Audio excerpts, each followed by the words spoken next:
We have to live within our means. That's the blunt message from the Chancellor George Osborne today in his spending round announcement for 2015. Budgets for Midlands local authorities will be cut again. Public sector workers face further squeezes on pay. Schools and health are protected, but that hasn't stopped the critics describing it as all more bad news from the no hope, no growth Chancellor. We're live now to our political correspondent at Westminster, Alison Mackenzie. Alison, are we out of intensive care? Well, that's the phrase being used by the Chancellor. He says out of intensive care and into the recovery mode. No doubting the huge task he faces. He needs to find cuts of £11.5 billion, and that's translating through to, well, for example, for councils, 10% cut in budgets, and for local workers, public sector pay, that's going to be a cap on their salaries of 1%. That's your cleaners, your dinner ladies, your people who empty your bins. That is going to be some tough medicine to take, but he's also making an attack on universal benefits. If you live abroad on the Costa del Sol, you finally now can't claim your winter fuel payment. Some good news too, but first let's get the reaction in the Midlands. Here's our correspondent Gareth Owen. It's our money. Every taxpayer pound spent on services like schools, hospitals, the police, the army, divided up from an ever smaller pot. Today we announce the latest action to secure the recovery. We act on behalf of every taxpayer and every future taxpayer who wants... Local councils have taken a big hit. A 10% cut in the grant they get from the government. ITV News asked several councils across the Midlands to send us their initial reaction to the news.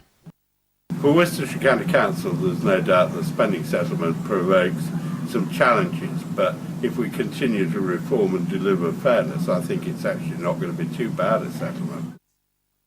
Cutting a further 10% from our budgets means more tough and painful decisions. The people of Leicester, people across this region, are now paying the price for George Osborne's economic failure. We're still absorbing the detail of what George Osborne said today, but it's very disappointing that yet again the government are choosing to impose the greatest cuts on services that people rely on locally. Today's announcement from government of the funding for the future has not come as a surprise to Rutland.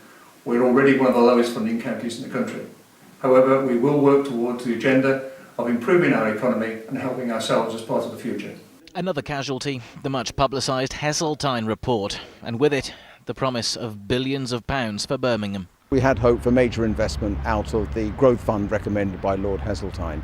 He said 49 billion, George Osborne has announced £8 billion, and that will be between 31 areas. The cuts will mean job losses, 144,000 public sector workers across the country.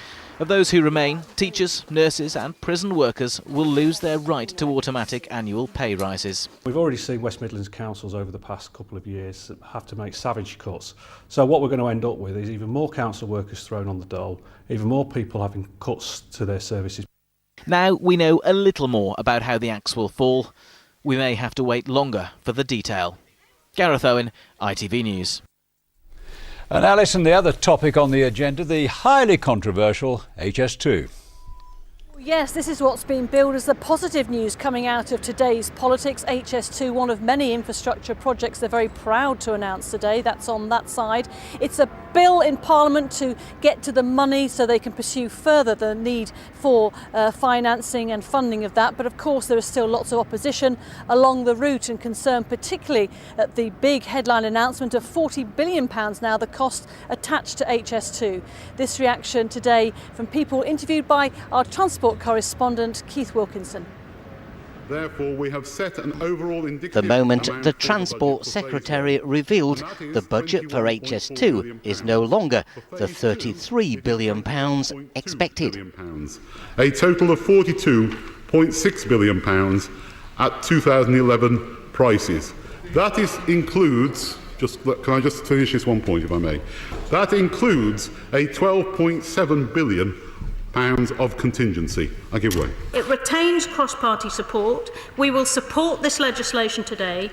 We urge the government to get on with the hybrid bill as soon as possible, and we want to see the enthusiasm and commitment from ministers that's necessary to make a major project on this scale become a reality. This project will have a huge economic benefit to places like Birmingham, the West Midlands.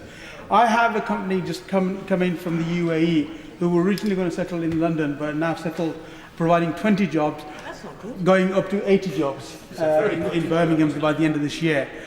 And they are asking for better transport links so they can commute as fast as possible and provide better jobs and better training for our people in the Midlands. Far away from the Palace of Westminster, some of the beautiful countryside that stands in the path of HS2.